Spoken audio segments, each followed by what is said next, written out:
This computer.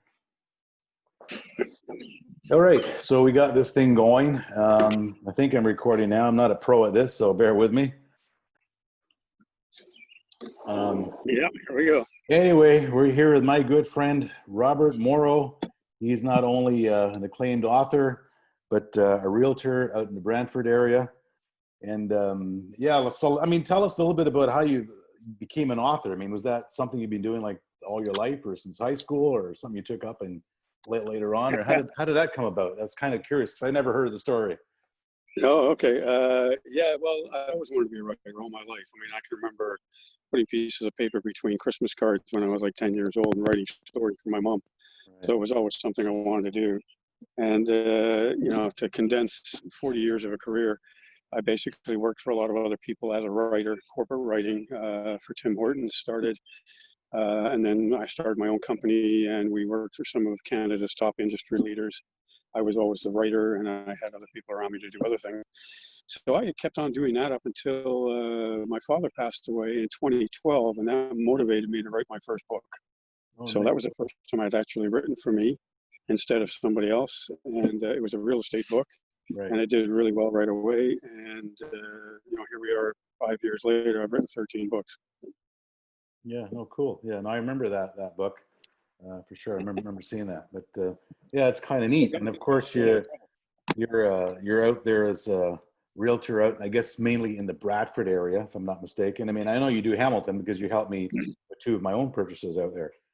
Yeah, that's right. Yeah, that's how we met. Yeah. Yeah, but I think Originally we started in Hamilton, and it was you know, my partners, who of course you know, Martin and Chris, with Venture Property Investments, and a nice little plug for them there.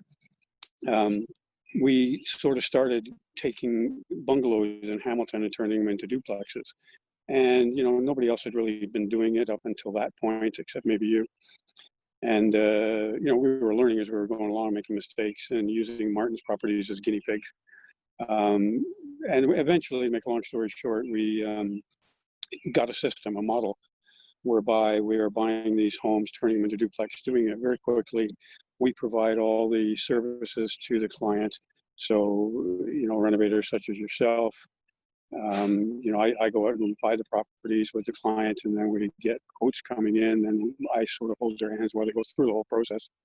And we've been doing this repeatedly. Hamilton became too expensive for us, so we moved to Brantford about 2 years ago, and now Brantford's kind of getting the same.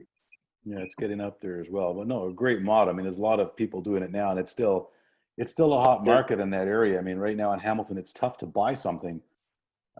Yep. I mean, you can still get the cash flow, but those numbers are really getting up there in Hamilton for second suites. And well, the thing that matters, as you know, is the refinancing. So, yeah, you know, when we were buying homes in the 300 range and refinancing for 450, it made sense.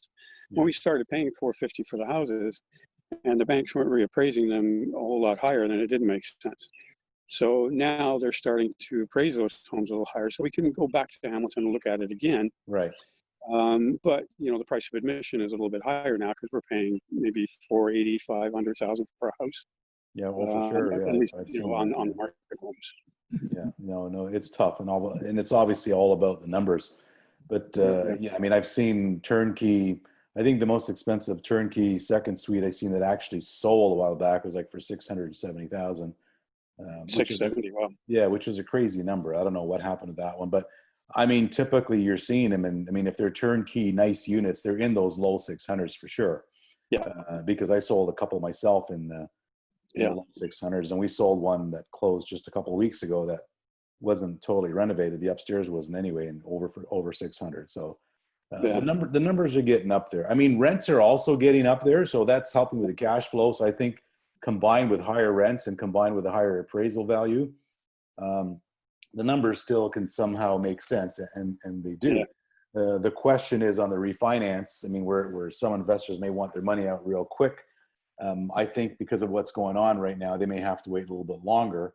Because I think some of the banks came out and talked about not doing any refinance on income properties or investment properties at the moment. I mean, that's not going to last forever. It'll come back, but. No, and I've even actually done a couple during April. So, you know, there are some people that are still getting them done. Yeah, for sure. As to what you said, I mean, one of the reasons we went to Brantford was because, because of high prices in Hamilton, and we found that in Brantford we were getting the same rents, the same refi values, but we weren't paying as much for the houses. Yeah. So of course that's why we quickly moved to Brantford and started, buying homes there for low 400s, and they were refinancing for 6. A couple of them refinanced for 6 as well.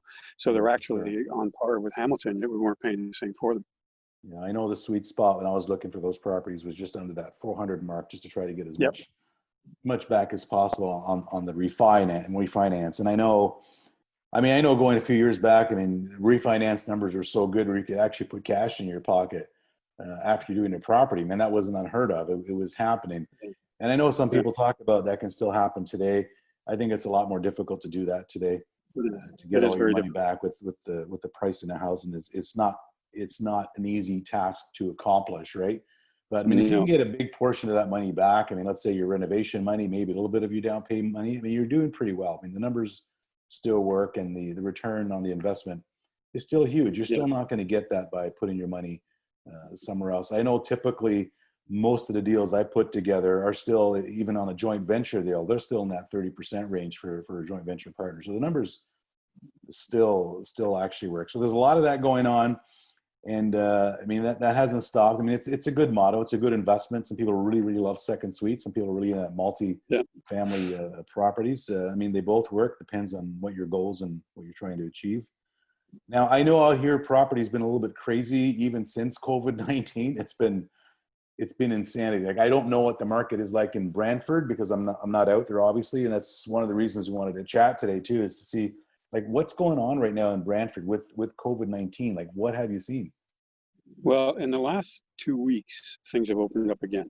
So for a good portion of March and half of April, I mean, the whole market just died. Yeah. Nobody wanted to do anything. We were scared to death. And of course, we weren't allowed to. You weren't allowed to work. I was. No, we weren't. I mean, we were shut down for 2 months. Yeah, but there was no work. Being considered essential is great, but there was nothing to do. No. So I did a lot of writing, obviously.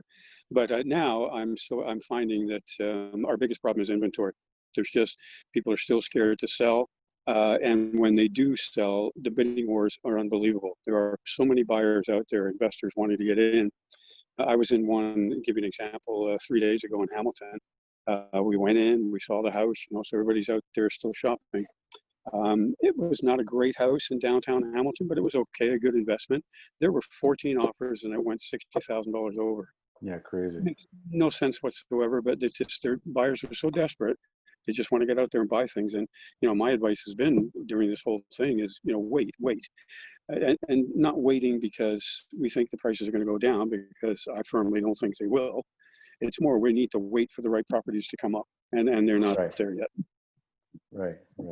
Yeah, no, it's been pretty crazy, man. Now, do you think there's a big rush as well because of the changes coming July 1st with the way you get approved? I mean, I looked at those changes myself, and I can't really see them. No. Yeah, they're going to affect some people a little bit. Maybe you're going to be able to buy a little bit less house, but I know in the segment that I'm in, first-time home buyers, I don't think it's going to affect them that much. Yeah. So when I really dissect it, I can't see a lot of it really, really being an impact. That's my opinion anyway. Yeah, I think all of us that, the bunch of us that are doing this kind of model, it's not really affecting that group of investors because they have money from other means. So all it's doing is hurting the first-time investor, or the first-time buyer. The young people just have no way of getting in now. So. Yeah, the other thing I was hearing too is some people saying, well, as soon as the CERB payments stop, I mean, they've extended that, obviously, things are going to change. And I've been telling people, listen, people buying my properties are not dependent on the CERB payment to buy their property. So I don't think that's going to affect anything that I'm doing. I don't know about yourself out there, but the buyers I'm looking at are not dependent on that $500 a week. No. So those are not the buyers. Yeah. So I think when that's gone, it's not going to change. No, the initial panic when this all started was, hey, renters aren't going to, pay their rent, especially when Doug Ford told them they didn't have to. Right. But we're not building subsidized housing. Our rents are high. And we have to admit that, and the type of people that are investing and moving into our properties are not low-income people. So they're not really suffering from this. I mean, I shouldn't say they're not suffering, but they're managing to pay their rents throughout the whole process, let's put it that way. So most of my investors have not had any trouble at all. Yeah. No, And I the one think or two it's, I've heard of have made arrangements, simple arrangements, so the tenant can catch up fairly quickly. So, yeah. yeah, No, our biggest problem out here in Barrie right now, the same thing. It's inventory. There isn't any, and we're yeah, into multiple offers. yeah, So it's pretty crazy. There's nothing available. Like even trying to find something the second suite is not an easy task. no, And anything on MLS goes into multiple offers. I mean, we had properties that I bought and resold without touching them, without renovating them, just to see what the market was like. And we went into multiple offers and got stupid money. So the market's nuts, and it's like you say, people are afraid to put their house on the market. They don't want to move. They want to stay put. So yeah, I know that we talk about real estate market. It's way down. I don't know what it is, what listings are down or sales 66% or something. But I yeah, mean, prices are definitely strong. yeah. Um, Well, if anything, so they're going up. If oh, anything, they're going up. they have gone up 100%. I mean, and it's bidding wars everywhere. I mean, we saw bidding wars up here on handyman specials, like stuff that needed a Yeah. ton of work. So it's been Yeah, a well, that one crazy, in crazy Hamilton, yeah, market. the one I saw was like that too. And Yeah, my client was asking me like, why are people doing this? And I said, I really don't have an answer. I don't yeah, know why they're doing this because now the house doesn't make sense at the price it's sold for. So, yeah. A lot of times it does. I mean, you got to really try to see where you can build your value. I know I got a client who closed on a property, actually closed on it yesterday. Did a walkthrough this morning, but the numbers still make sense. It's a great property because now, of course, Barrie's allowing coach houses. right. And this one has such a large footprint that you can build a crazy badass coach house on this thing and still have a backyard for it and a backyard for the main floor tenant. So that's great for getting that extra income. My only thought process is, and we don't know yet, is the banks are not really experienced in appraising these properties with coach houses. No, So we don't know where that's going. So, I mean, obviously it's a great thing to put that money out and get that done. It's free land. But at this point, we don't know what the refinance numbers are going to be like. We have no idea. And appraisers may get out there and be stumbled themselves and say, well, yeah, it's got a coach house, but we've got no comps to compare this with. Like, how do we appraise that thing? So that's the next yeah, I little think, stumble, is how do you praise these properties with coach houses? I don't know.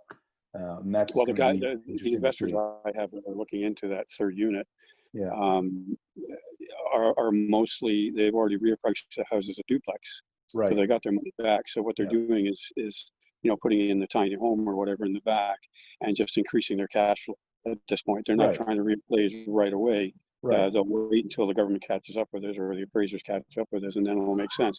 But Yeah. meanwhile, they're adding a good $1,000 to $1,500 a month in income Yeah. No, with no whole I lot of, think it makes sense. I mean, you do the refi in your second suite and get that money back, put that money towards the coach house, and then you're going to have crazy income on that property. So your return on your investment, even what you put back into it, is going to be huge.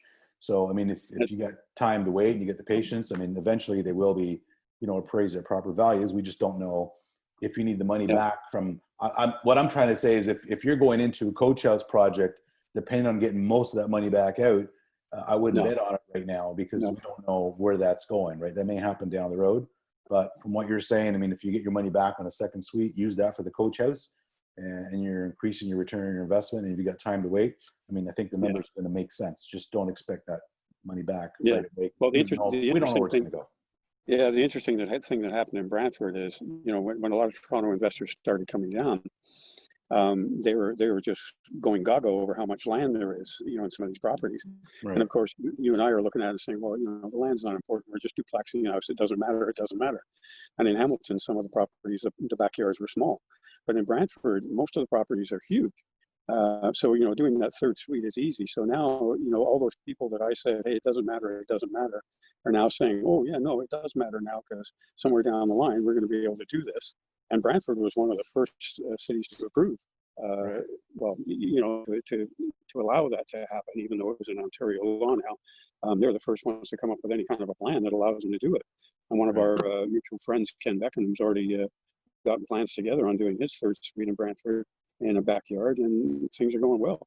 Yeah, and I've seen that. So I'm curious to see how that works out for him. We've got the one that we're going to work on for a client.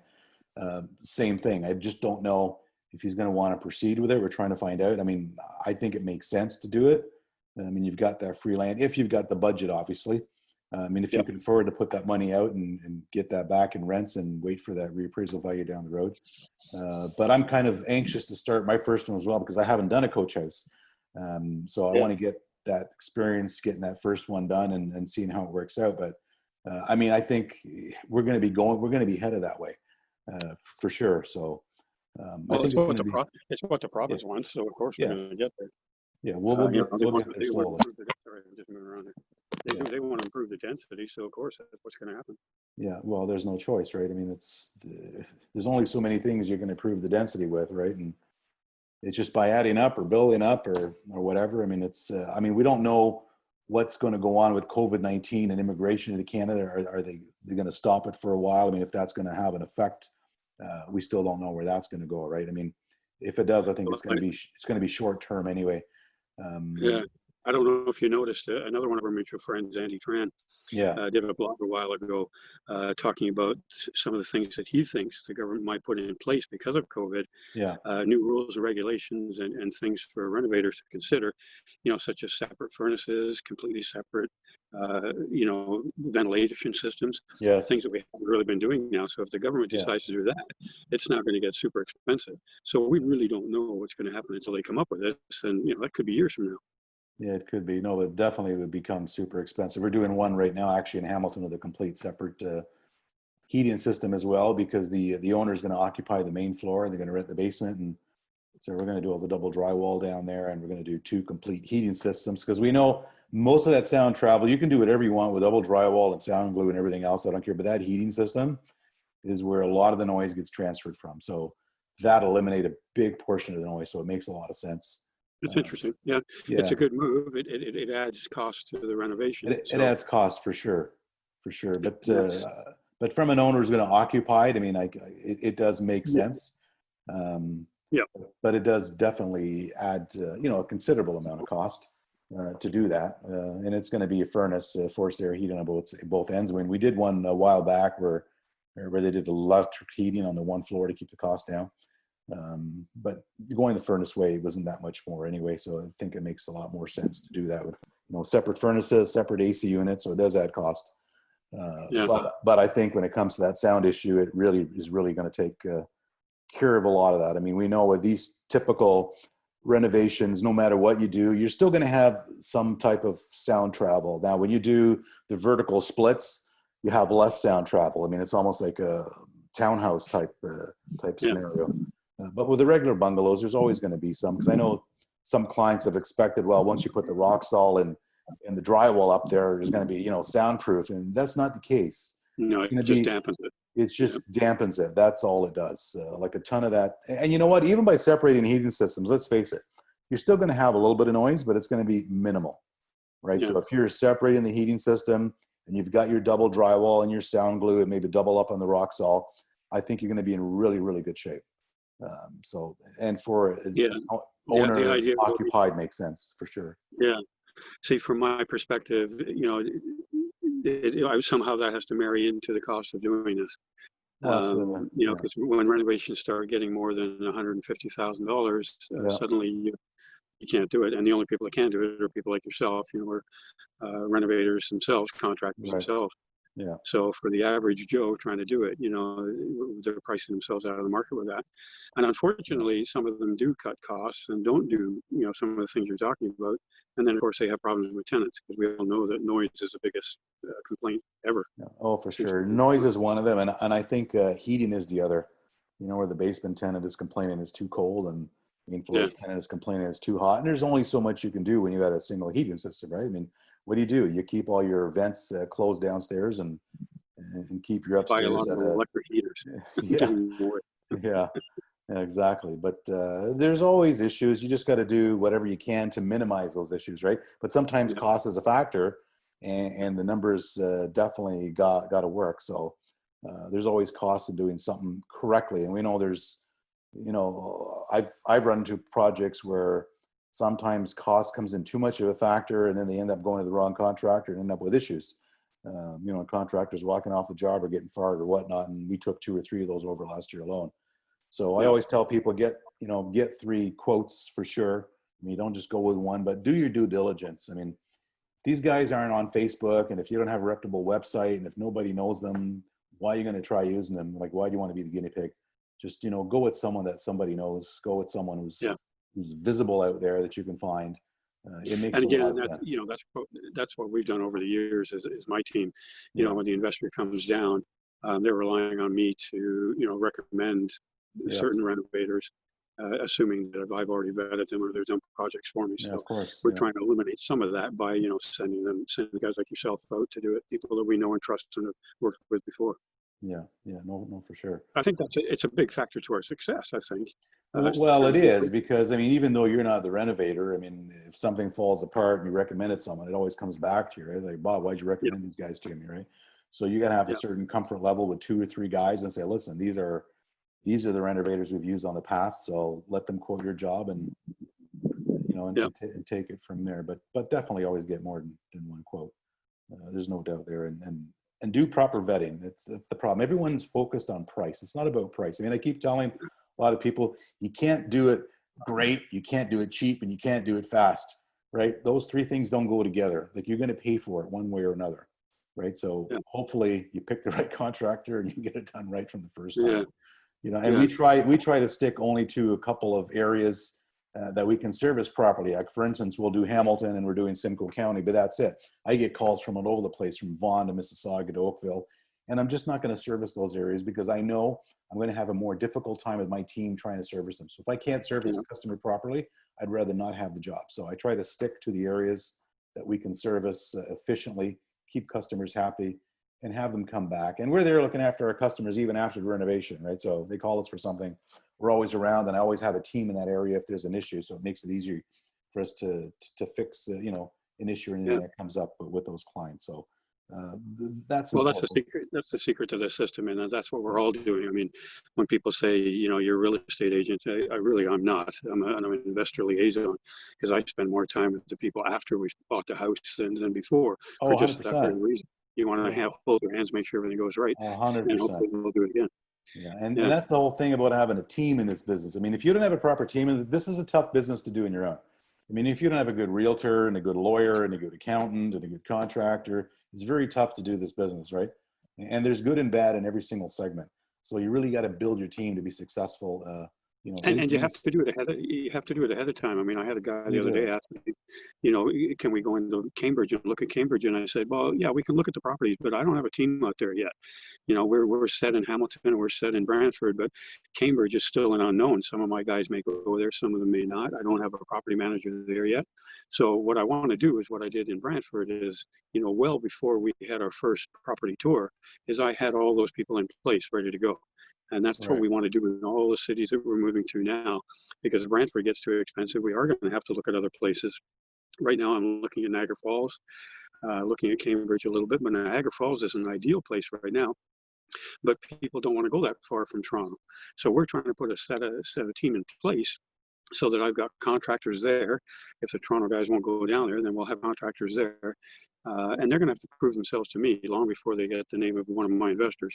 We want to get that team in place before we start bringing people down into Niagara Falls, because it's a long way to go. And absolutely. No, the team is definitely a major obstacle to have when you get into real estate investing. There's no doubt about that. We all got a team. We learned it the hard way. We learned it the hard way. I've got a team behind me as well. And renovators before we found you. So. Yeah. But luckily enough, I'm an investor as well, and I just happen to be lucky enough to actually have the construction company that we already own. So it's easier for us because I'm not looking out for construction companies. We do that ourselves. But anyway, it was great talking to you, Bob. I just wanted to see what was going on out there in Bradford, because I know out here, our stuff has been going crazy. A lot of my flips have been going crazy. And as you know, I buy a lot of off-market properties. I don't buy very much in MLS. I sell in MLS, but I try to buy everything off MLS. I spend thousands of dollars doing that all over Simcoe County. And again, I was marketing a bit out in Hamilton and decided not to, because I found it a little bit harder to service. When I get the call out here, I like to be close to the seller and be able to get out there within a reasonable time. And I think if you wait too long, you don't answer your phone, you can't get out there, you're not going to get the deal, right? Yeah, of course. So that's where we are now. Yeah, we do a lot of that. Yeah, exactly. The same with me. Same with my joint venture deals. I mean, they're totally hands off, hands free. We do everything from finding the property, renovating the property, helping them through the process in the bank, get their money back, looking after managing tenants and all that stuff. So it's a hands free operation. So we do a little bit of everything, and I'm just lucky enough that I have the construction company to go with it. So that's one big obstacle that I don't have to worry about. But great talking to you, Rob. Just wanted to see what was going on out there. Wanted to tell you what was going on out here. Is always a pleasure. We got to get together and do a boat thing for sure. For sure. And how do people get in touch with you if you want to get a hold of you? Well, the best way is probably emailhomes.ca. That's my website, emailhomes.ca. Okay. And then if they happen to like reading thrillers, they can go to my robertjmorrow.com. That's where all my books are. But, okay, cool. So what I'll do, I'll post that on here anyway when I put this on Facebook, and hopefully you get some people out there looking for stuff in Hamilton and yeah, we're anxious Brantford to get going and, again. Yeah, we're ready. Yeah. So anyway, pleasure talking to you, Rob. Always a pleasure. Thanks again for your help in the past, and we got to get together soon. Have a good one. All right, take care. All right, take care, Rob. Thank you.